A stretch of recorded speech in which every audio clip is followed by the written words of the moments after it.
Hi friends, அனைவருக்கும் இனிய காலை வணக்கம். இந்த நாள் உங்களுக்கு இனிய நாளாக அமைய என்னுடைய வாழ்த்துக்கள். இன்றைக்கி சிந்திக்க வைக்கிறதான ஒரு சின்ன கதை தான்.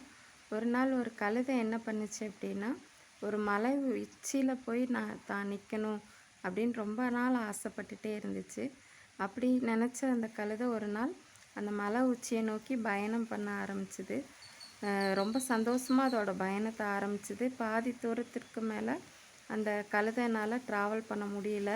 ரொம்ப டயர்டாகி சோர்வாகி இதுக்கு மேலே என்னால் ஒரு டீ கூட எடுத்து வைக்க முடியாதுன்னு உட்காந்துடுச்சு. அப்போது அந்த இடத்துக்கு வந்த கழுகு பார்த்துட்டு என்ன சொல்லுச்சு, ஏன் சோர்வாக இருக்குன்னு, எனக்கு ரொம்ப நாள் ஆசை அந்த மலை உச்சிக்கு போகணுன்னு, ஆனால் இதுக்கு மேலே என்னால் போக முடியாது, நான் திரும்ப கீழேயே போகிறேன் அப்படின்னு சொல்லி ரொம்ப சோர்வாக இருந்துச்சு. அப்போ அந்த கழுகு சொல்லிச்சு, நீ பாதி தூரம் வந்துட்ட, நீ கீழே போகிற பாதி தூரம் தான் நீ உன்னோட லட்சியத்தை அடையிற பாதி தூரம்.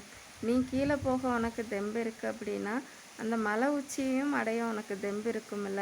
சோர்ந்து போயிடாத, நீ உன்னோட லட்சியம் பக்கம் தோற்று போயிடாத அப்படின்னு சொல்லி அந்த கழுகு ஆறுதல் சொல்லிச்சு. ஆமாம்ல அப்படின்னு சொல்லிட்டு மறுபடியும் அதை தன்னை தெம்புப்படுத்திட்டு தன்னோட லட்சியத்தை நோக்கி கடந்து போய் அந்த மலை உச்சி அடைஞ்சிச்சு. அப்படி தான் ஃப்ரெண்ட்ஸ், நம்ம படிக்கிற படிப்பாக இருக்கட்டும், வேலையாக இருக்கட்டும், சந்தோஷத்தோடு ஆரம்பிச்சிருப்போம். ஆனால் பாதி ட்ராவல்லையே ரொம்ப சோர்வாகி இதை என்னால் முடியாது அப்படின்னு சொல்லி நினச்சிட்ருப்பீங்க நிறைய பேர்.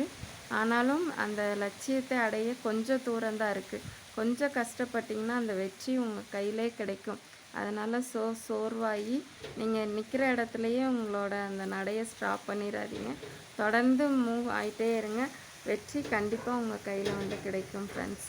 இந்த கதை உங்களுக்கு பிடிச்சிருந்துச்சுன்னா லைக் பண்ணுங்கள், சப்ஸ்கிரைப் பண்ணுங்கள், உங்கள் ஃப்ரெண்ட்ஸுக்கு ஷேர் பண்ணுங்கள். Bye friends. இந்த நாள் உங்களுக்கு இனிய நாளாக அமைய என்னுடைய வாழ்த்துக்கள்.